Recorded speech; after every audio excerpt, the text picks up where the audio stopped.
Lezigezi indaba zo-1 KZN TV ifundela uSamukeliso kaNgqulunga ngikubingelele mbukeli asikubhekeleke indaba ezithe zahamba phambili kuleli sonto. Kwesule amakhansela eNFP eZululand kugaselwe kwezabokufika ogwini kanti siyezwela kubalimi isiteleka sekashukela.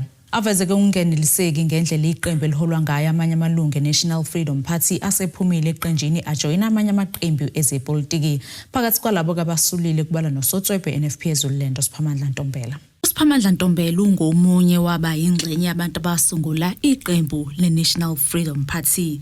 Umemezeleke ukwesula kwakhe kuleli qembu wabe sejoyina iNkatha Freedom Party. Lokhu kwekuvele ngesikhathi iNkatha yamukela khona abanye abaholi beNFP ngaphambi kokhetho lwasekhaya luka 2026. uNtombela uthi ke uthathe lesi sinqumo ngenxa ungeneliseke ngendlela iNational Freedom Party eqhutshwa ngayo okuyisona sizathu esimenze washiya leli qembu wajoyina ke iIFP. Ube ngomunye kwabaholi beNFP abashiya leli qembu njengoba iIFP iqhubeka nomkwela amalunga abekade esebenza ngaphakathi kweNFP. Phakathi kwabanye abaholi abamukelwe kweIFP kubalwa ngohlalo kazolonke NFP futhi ke eyimeya yaseDumbe uSibusiso Mkhabela owayengunobhala jikelelwe NFP uTeddy Thwala kanye namanye kamakhansela nabaholi besifunda ngaphansi saseZululand. Ngakho iNFP ngayisungula namhlanje ngikhipha isisu ngiyayikhipha enhlizweni yami bengathandi. I was crying nge-17 ngoba isinqumo sokuthi no I'm going sangifikela nge-17 ukuthi ayisengangami. 2 bese kungigulise almost 2 years. Ngiyakubonga lokho okokuqala ke emsakazi obekuhlupha umoya wami for 2 years. Ngalenkathi sibuya enkonfereni eThekwini abanye babaholi beNFP bathi soke sikubona sesinobuholi manje akasekho uMagwaza Msibi lo ubuye yeme kuye ebenzenzela umathanda. Into oqala ke leyo oyibona ukuthi awu angisadingeki la ekhaya. Kuphinde kube isimo esithi ngathi ngicela dadwethu kukhona ilunga elakhipha isibhamu eGoli ikhiphela abanye amalungu eNFP. Icela kumholi weNFP ukuthi hayi lesa simo lesiyana akubiza abendaba iNFP iqhelelanise nalesa senzo sokuthi umuntu akhiphe isibhamu afuna ukubulala abantu abangenze lutho ngoba nje bengaboni ngasolinye. Ngathi mina lento ayikhuzwe futhi makufanele lo muntu akadingi neDC udinga ukuxoshwa eqenjini ngoba kuzoba ukhondolo olubi ukuthi abantu bakhiphelane ibhamu. Wathi umholi go to hell. Ngeke ngizwe ngawe mina ukuthi angenze njani. Sonke lezinyanga ezisithupha besacinga le ndawo okuthiwa angiyeke kuyo kuthiwa uHell. Sengihambe ngaguduza kwaZulu Natal South Africa ngicinga nje le ndawo okuthiwa kuHell. Ngiyitholile ke nge-17 ukuthi hayi no Hell ukusuka kuNFP. uMahlobo ebuza ngeqembu alijoyinayo uthi ke usesekhaya lapho ke ezokwazi khona ukusebenzela abantu ngaphandle ke kwezinkinga noma izinqoshunqosho. Ngiyekhaya uma ngiyekhaya ekhaya ngixoshiwe. Ekhaya kababa kunezindlu eziningi nawe uyazazi ngiya lapho nje ngiyekhaya. Kodwa futhi ukuqinisekisa ukuthi ngisemncane ukuthi ngathi mina ngiyovula isonto. Yebo umkho wami Dlamuka wangishiya nesonto angiligadi wathi usiyacela uzolenza yena ithaveni. Kodwa iqinisele ukuthi ngiyekhaya okwesibili ngiqinisekisa abantu ukuthi ngisekhona epolitikini ngizolikhetha iqembu engizobuka ukuthi la ngingabasebenzela abantu without uHell without ship out but kodwa nje usala ngiyekhaya. uMahlobo uthi ke iqembu leNFP liyohlezi lifana nomntwana kuye ubelithanda kodwa izimo esifikile ekuyizona esiphoqe ukuba ke ashiye. Ngiyohlezi iNFP mina ngiyivulela amasango uma kukhona abafuna iziluleko ngoba iqiniso lethi bazobona ngoba sengihambile. Kanti amanye amakhansela ajoyine iIFP kubala kamakhansela akumasipala baqulusi ukhansela Mthunzi Xulu nokhansela Thulani Ntshingila nabo ke ebebengaphansi kwaleli qembu leNFP. Unobhalwe March and March kwisifunda ukuyonela Roloti Zulu uthi ke izinga lobugebengu lunyuka kakhulu ngenxa yobukufika kanti ke izithupha phecelezi ama-fingerprints abo awatholakali. Uthi kabukufika bavula izindawo zokucwala izinwele kodwa ke baphila impilo phezulu bahambe ngezimoto ezibizayo. Ukusho lokhu ngesikhathi kuqhubeka imashi eMagate. Unobhala weMarch and March kwisifunda uthi yize bebukhona ubugebengu kuleli kodwa obunye bandiswa abokufika ngenxa yokuthi abanawo ama-fingerprint. Ukusho lokhu ngesikhathi kuqhubeka imashi endaweni yaseMagate. So izinto eziningi siyazi ukuthi icrime ifika kakhulukazi angisho ukuthi it's the foreigners, but ifika kakhulu nabo and ama-fingerprints wabo akatholakali. Uthi le mashi bayenzele kule ndawo ngenxa yokuthi zibe ziningi izikhalazo zomphakathi ukuthi abanamasaluni bokufika kuleli basuke bengenzi lowo msebenzi kuphela. Khona izikhalazo ziningi because sinayo inkinga yama-Nigerian athanda ukuba arrogant, awahloniphi. And we know for a fact ukuthi these people bayafranta ngama-salons. The main business behind ama-drugs. Uthola ukuthi labantu laba they pay isitolo 3 months in advance. Siyavala bangavala 2 weeks, but they are able to manage. Uthola ukuthi they are running internet cafe kodwa hamba ngeqini latest Mercedes ba rent emafletini aphezulu ngalama salon. It can't be. Uthi bathola izitolo ezinye zenza ubunuku kodwa bedayisela kuzo. As usual labantu laba i-hygiene abanandaba nayo balala kuzona lezi zitolo bageza kuzona yonke into bayenzela kuzona. So and we are aware ukuthi khona abantu abethu ababa protectayo labantu and siyabaxwayisa sithi yekeni lento eniyenzayo. Uthi abanye babo bathola ukwesatshiswa njengoba bengayithathi imali yabo ukufika. Arrogance, my brother. I can go back to arrogance because we have a problem here, Nigerian and Ethiopians. Because into abayenzayo manje ukhipha bakhokhela abafowethu. Mina ke nje sengibe nama attempt athanda ukuba maningana especially endlini just that ke ngiyivikela ngendlela engiyivikela ngayo. So bakhokhela abafowethu bathatha le mali ukuthi angazi basenzeni. So into kanjalo but message abayicommunicateayo ukuthi ongathathi imali bazombulala. So we're not taking money, angeke sithathe imali yakho. Thina sifuna ukuklina izwe lethu. Uthi njengoba bengebaningi abantu kule mashi kukhona ukwenzelana phansi. Another thing khona yazi once movement iyakhula iba khona infiltration because i message ebicommunicator njengoba besiplana business planning bekhona message ehamba ngaleceleni ethi imasha ngeke kube khona imasha authorizedwanga amaphoyisa law enforcement ake kuzibe khona. So we are aware of that. Bagqoka izikipa zethu bahamba nathi but sibabhekile. Lo mbiko beniwethule lo Zamando Sicele wezindaba ze1 KZN TV ngisemagate. Abanikazi bamapulazi kaMoba bakhala ngomthelelo omubi ke wesiteleka sabasebenzi bezimboni ezikhiqiza ushukela esiqhubekayo kuleli. Ubonkosi Ngcobo uthi ke lesi siteleka sifike ngesikhathi lapho bezikhotha khona amanxeba kulandela ukubambezeleka kokuqala komsebenzi kanti njengamanje umkhiqizo wabo ubolele emasimini nokwenza balahlekelwe imali eningi. Babhekene nengwadla yokuduva komkhiqizo wabo abalimi bakaMoba ngenxa yesiteleka sabasebenzi bezimboni ezikhiqiza ushukela esiqhubekayo. Umoba phela uzukuma ukusha bayawushisa iganga vele uma ubuhlezi usha. Kodwa uma ngabe umshini ukwazi ukuthatha bese kwazi ukuthi siugawule lo moba uhambe. Kodwa ke manje njengoba sekuvele lezi ziteleka nje asisakwazi lo moba lokuthi usugawule ngoba phela umile uhlelwi emazonini awuhambi. Mina nje ngino 5 hectares oyitaki ohlezi ensimini awuhambile. Ubukathi uzokhokha malini lo moba. Sijike sibuye size kulabo abantu abagawule lo moba. Laba abantu abagawule lo moba bazofuna ukhola. Ngizobaholela ngani? Isiteleka sabasebenzi bezinyunyana ezahlukene singenele usuku lwesine njengoba befuna unyuselwa amaholo ngo-13% kanti umqashi ubeka etafuleni u5%. Iziko lezindaba lihambele labalimi abanamaplazi atshala umoba othongathi eThekwini ngenhloso yokuhlola isimo.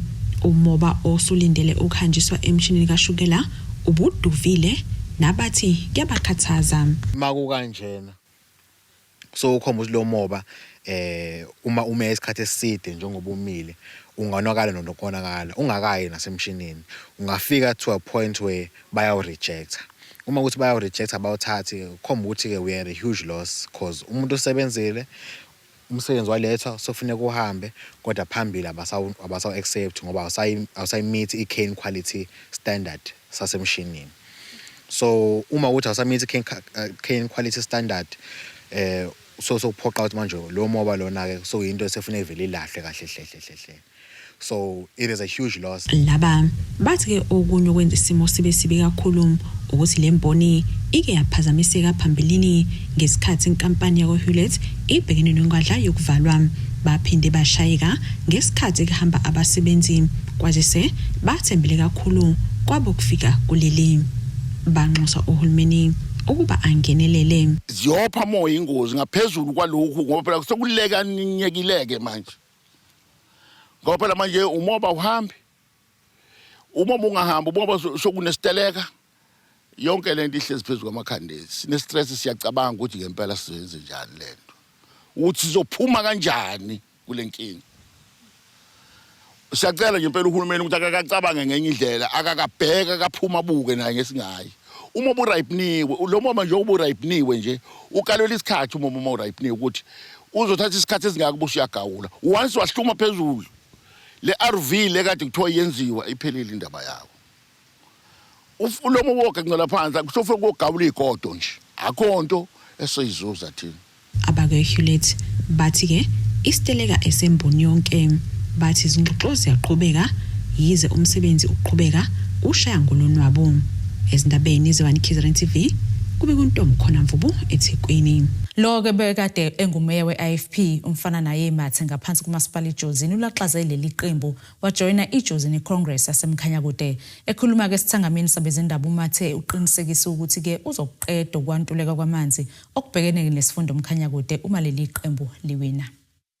Useshiye phansi kuba ilunga le-IFP lo imeya kumkhandlo waseJozini ukhansela mfana naye Mathe nosemenzelwa njengelunga le-Elisha leJozini Congress leqembu liphindela mqokela kwesobumeya kumasipala wesifunda umkhanya kude uma leqembu kwenzeka luwina.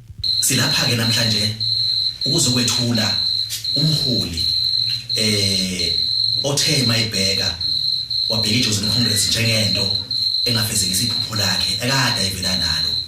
Silapha ke namhlanje na uzomemezela kulesi sithangami ukuba samukela ucomrade omkade ubovu nongacabanga ukuthi umuntu uthuthukiswa kanjani okwazi kahle kamhlophe ukuthi umuntu uthuthukisa umuntu wenza kanjani.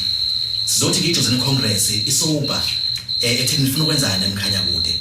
Sizokwamukela ke umuntu okade awumeya waseJozini nokwenza okukhulu eJozini sakubona ngamehlo.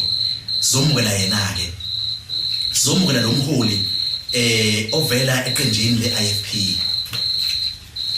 Asamukele nje nombani simukela umholi owusihlalo we-district lapha eqenjini le-IFP. Kade umengamela leqembu udlulisa amazwi akho kubonga kweqembu le-IFP ngoba khulisa lowo sejoyine iqembu leJozini Congress. Ngakho ke uma simamukela ngiyathanda ukubonga iqembu asuka kulona iqembu le-IFP ngoba lisikhulisele yena lo mholi lamkhulisa waze wafika kuleli zinga. Lo muntu esomthatha sithatha iproduct epheleleyo sithatha umuntu osevela ekhandiwe. Siyathanda ke ukubonga kakhulu iqembu leqhamuka kulona sibonge naye ukuthi emahlala phansi acabanga waseyicabanga iJozini Congress njengento engandekelela nanjengento uma sithe wabona umbono wayo wabona ukuthi iyona nto engafezekisa iphupho lakhe ayivela nalo ngomkhanya kude. Lezi zindaba zo1 KZN TV izibilo siqiniseko cele eJozini. Sithishelele etolo sobuqhubeka nazo indaba zethu masibuye.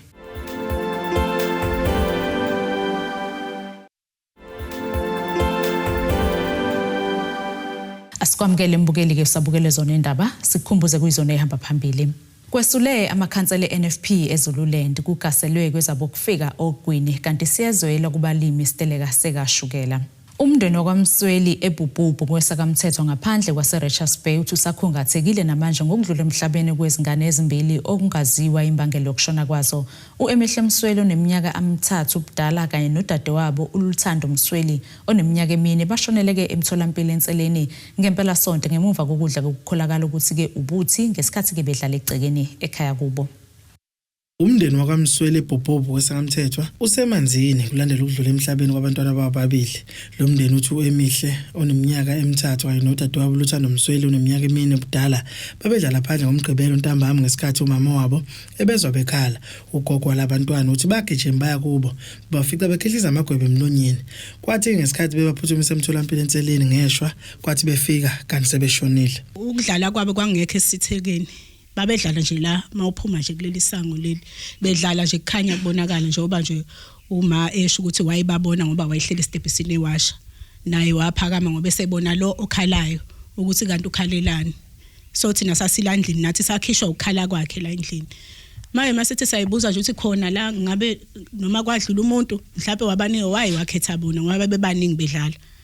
Ukuthi umuntu owadlulayo ngabe wayengakhetha lezi ingane ezincane zombili ngobani. Yilokho nje nathi sibuza khona ukuthi ngabe kwenzakalani. Thina nje asinayo impendulo ngempela. Imbangela yokushona kwalabantwana kusola ukuthi badle ushefu kepha ke umndeni uthi uzolinda impumelelo yokuhlolwa kwedumbu ukuzitholeka imbangela yokushona kwabo. Bebehambile-ke nabo nogogo okhokho wabo. Kodwa bathema bebuya ke bathi kuthiwe ilento bathathile amasampula kodwa ke bayisa la ufanele bohlola khona. Bathi mhlambe ke singakwazi ukubafihla abantwana ke lokho kuyolandela ngemuva. Shuthi ngicabanga ukuthi thina ofaye silandelele. Sonke isikhathi sibakhumbuze ke sigcine sitholile ukuthi kahle kahle yini abayidlayo. Kwakuhlobo luni mhlambe lika shefu ke makukuthi kwaba ushefu. Iziphathimandla sihambeleke lo mndeni kuyobheka emswaneni nokulapho isithembiso ukweseka lo mndeni ukuze ufihle ngezizotha abantwana. Insolo zithi kubonakala sengazuthi abantwana badle upoison. So ukufaka okubuhlungu okwenza ukuthi intando kaNkuluNkulu noma akusiyona noma kunobudedengu obenzakalile kodwa akusafanele singene lapho. Kufanele sithi ke mndeni amanzi uma esechithekile angeke esabuthwa. Kodwa ke okwethu ke njengomasipala waseMfolozi njengoba isimo selapha ekhaya besho ukuthi akusebenzi umuntu abazi ukuthi bazothatha ini behlanganise nani asiwazi ukuthi bese siyathula. Ngiyafisa ukusho ukuthi umasipala waseMfolozi sisiqalile nje sathi ke njengoba sifika la besihamba nama social work ukuthi akwazi ukuthi alekelele abomndeni kulesi simo ababhekene naso. Bobabili ke labantwana bazofihlwa kusasa. Ezindabeni ze1 KZN TV kuba iNkosazana Mthembu eBhobhobo kwesakamthetho. Usomabhizinisi uVusumuzi Khet Mahlala utsheleke ikhomishana kaMadlanga ukuthi kangeke aphendule imibuzo ephathelene nezikhulu zamaphoyisa kanye nabanye asolona becaleni lethenda lakwa Medicare 24 ngoba ke akafuna ukugcina ezibheca ngobende. uMahlala usho kanje ngesikhathi ethula ubufakazi bakhe phambi kwekhomishana kaMadlanga ePitoli. Unqabile ugxila embuzweni ethinta izikhulu zamaphoyisa usomabhizinisi uVusumuzi Khet Mahlala obethula ubufakazi ngaphambi kwekhomishini kaMadlanga namuhla. The question really is at 2.2 to explain your history and or relationship, direct or indirect, with certain listed officials. Then it required him in his response to provide the following information: when and how you met each individual, the nature and description of the relationship, the nature and extent of and frequency of communications, the nature, extent and frequency of physical meetings, whether you have exchanged information with such persons, and whether he has been offered gifts, gratification, money, and whether he has been requested or been offered any favors by any of these individuals. The following SAPS officials are my co-accused in the criminal case with respect to the SAPS Medicare tender, and as such I'm unable to respond to the questions posed relating to them on the basis that I do not wish to incriminate myself. As already alluded to above, the criminal case is still pending and awaiting adjudication in court. General Fani Masemola, Brigadier Rachel Majeng, Brigadier Alfios Timkosi Ngema, Brigadier Patrick Natengwe, Brigadier Kesti Yonker, Brigadier Petunia Riabetu Lenono, Brigadier Onika Offensive Tlwadi, Colonel Anton Paulson, Colonel Natsenge Johannes Munyai, Colonel Nonjabulo Nomfundo Mgadi, Colonel Tumisho Nehemiah Maleka, Captain Brian Neville Cartwright, and Major General Busisiwe Precious Temba. Ngenkathi amalunga lekhomishini ebuza uMahlala ukuba izinsolo ezibhekiswe kwikhampani yakhe iMedicare 24 zihlangana kanjani nenye izinkampani zakhe iLuxo Africa Brand, uMahlala uphendule kanje. Lux of Africa brand is my co-accused in the Medicare tender matter, and as such, I'm unable to respond to the question posed on the paragraph under reply. I'm of the view that I might incriminate myself by answering questions related to Nkosi and Lux of Africa in view of the pending case before the Specialized Commercial Crimes Court. I've been transferring funds from my Medicare account to this company. Okay. And so this company has been charged with money laundering because they've been following all the monies that been coming from the SAPS tender. Yes. So this is how this company ended up being my co-accused. Ntando yenkosi Dlamini ezindabeni ze1 KZN TV. Ngibika ngise Richards Bay. Umholo we-DA esifundazweni saKwaZulu-Natal uSithembiso Ngema uthi ke angeke baphumule kuze kubeke kugwetshwa abenzi bobubi ababulala ke ikhansela labo uNhlalayenza Ndlovu owadutshulwa wabulawa ngonyaka 2023. Ukusho lokhu ngenkathi kuvela umsola wesihlanu kuleli icala enkantolo eHowick obanjwe ke ngempela sonto uMenisi Zuma. Ungema ke ugxeke kakhulu iqembu leMK Party ngokweseka abantu abathinteke emacaleni okubulala. Amalungu eqembu leDemocratic Alliance abephume ngomningi bawo enkantolo kaMantshi yaseHowick nalapho bekuzovela khona umsolwa wesihlanu uManelisi Zuma ecaleni lokubulawa kwekhansela leDA uNhlalayenza Ndlovu owadutshulwa wabulawa ngonyaka 2023 eMpophomeni. Umholi waleli qembu esifundazweni kwaZulu-Natal uSithembiso Ngema uthi ngeke baphumule kuze kube kugwetshwa abenzi bobubi. Usho ukuthi njengeqembu leDemocratic Alliance kwaZulu-Natal asikaze suliyeke lolu daba ukulandela. Futhi ngeke sesikuthole ukuphumula uma ngabe lolu daba lungakafiki esiphethweni nabasolwa bonke laba lokubengena bephuma enkantolo bengakagwetshwa. Kodwa into ebhlungu kakhulu ukuthi uma uhlele emabhentshini uzwa abantu ngemumva bengayifili lento yokuba bhlungu kokubulawa kakhansela uNhlalayenza akana ma record noma akana mlando wobube emphakathini, akana mlando ukuba izidlobonga, kodwa uthola ukuthi ukubulawa kwakhe ubulawa nje izidlobongi abantu abangenanembeza. Ungema uphinde wagxeka kakhulu iqembu leMK Party njoba libonakala liza enkantolo ukuzokweseka abasolwa. Nyokusithusa kakhulu noma ngingasithusi uzokhumbula ukuqala kwaleli icala lisempendle kwafika ngisho uPresident Jacob Zuma eattendile icala. Now siyakutshela ke lento ukuthi into enesibongo esithi Zuma nento ethi MK njoba namhlanje kade kukhona unobhala weMK naye ezokweseka isidlobongo esinye sibesovela enkantolo okusho ukuthi into ethi Zuma nento ethi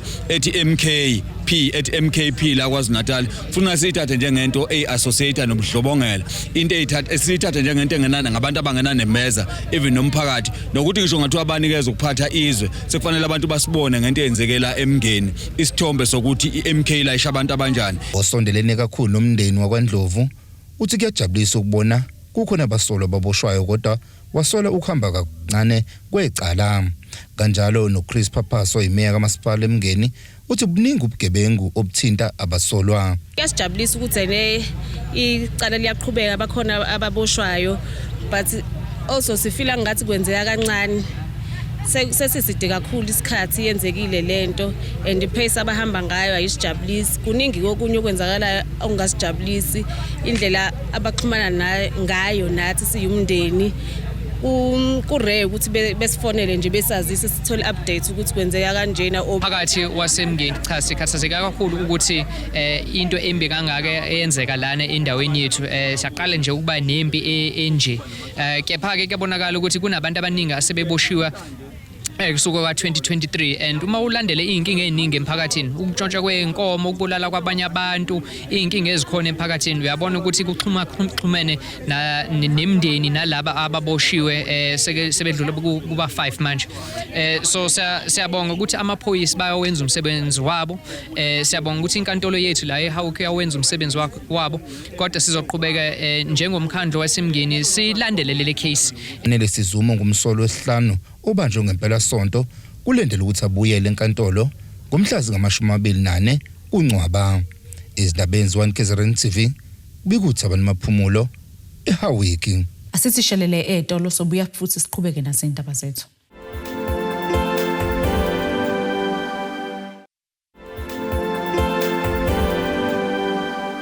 Asiphinde ke sikwamukele usabukele zona indaba ze1 KZN TV sikhumbuzeke kuyizona ehamba phambili. Kwesule amakhansela eNFP eZululand kugaselwe kwezabokufika ogwini kanti siyezwela kubalimi isiteleka sekashukela. Ake sibheke ngosini yezomnotho. Izimakethe zakuleli ke zivale irandi lu-16.7 cent maqhathiswa nedola lasemelika libu 21.93 cent maqhathiswa nopondo waseBritain libu 18.80 cent maqhathiswa neeuro lase-Europe igolide lona belu $4,554.64 cent ounce olungahlizwe wona u-$93.78 cents umphongolo. Ake sibheke ngosini yezemidlalo.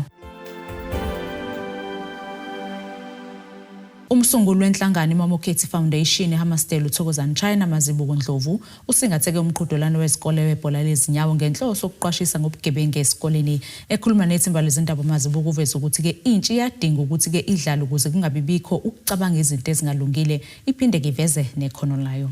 Indawo yaseMpumalanga eHammersdale ingenye yezindawo esidume kakhulu ngobugebengu kanjalo nodlame esikoleni nokwenza ukuthi umsunguli wenhlangano iMamokhethi Foundation asukumele phezulu wahlela imidlalo ehlanganisa izikole zamabanga aphezulu ukuzama ukulethwa uzinzo nokuthula emphakathini. Ukubuyisa ubumbano ezikoleni abafundi bazane sihlise nalento eMpumalanga isiduma kabi manje kuthiwa kunobugebengu nani.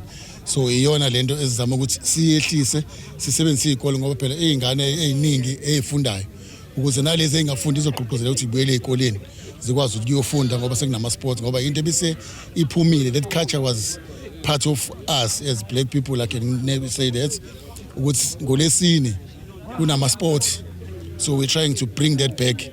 Lemidlalo ibeyisekwe nayizinhlaka ezahlukene okuyizona ezisebenzisana kakhulu nezikole uzama ukuletha ukuthula sanezokuphepha ngoba siyazi ukuthi ezikoleni njengamanje kuba namaqembu kodwa namhlanje sizokwenza sure ukuthi kunokuthula kunokuphepha ngoba kuna ophethe zemidlalo kwizikole zaseHammersdale utuse kakhulu emidlalo kwazisi kunabafundi abaphiwe ikhono lokudlala ibhola. Qonda kahle kamhlophe ukuthi abantwana bethu esinabo baphiwe ngendlela engafani.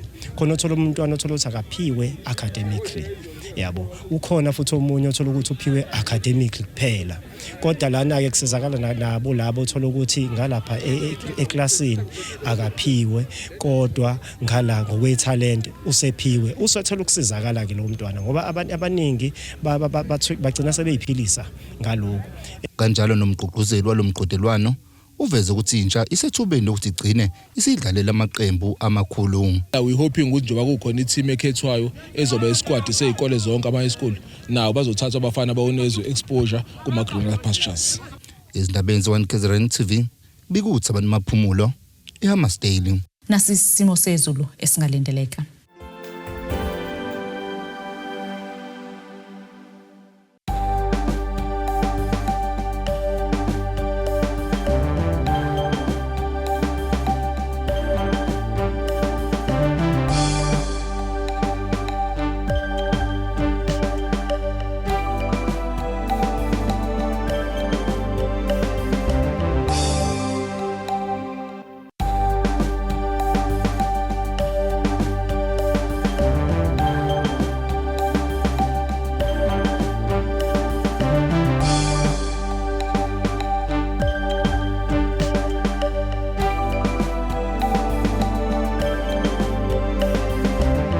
Bukeli siyaguqa bese kuphathela zona usuku namhlanje. Mina nawe sesiyohlangana ngesikhathi esilandelayo. Nisale kahle.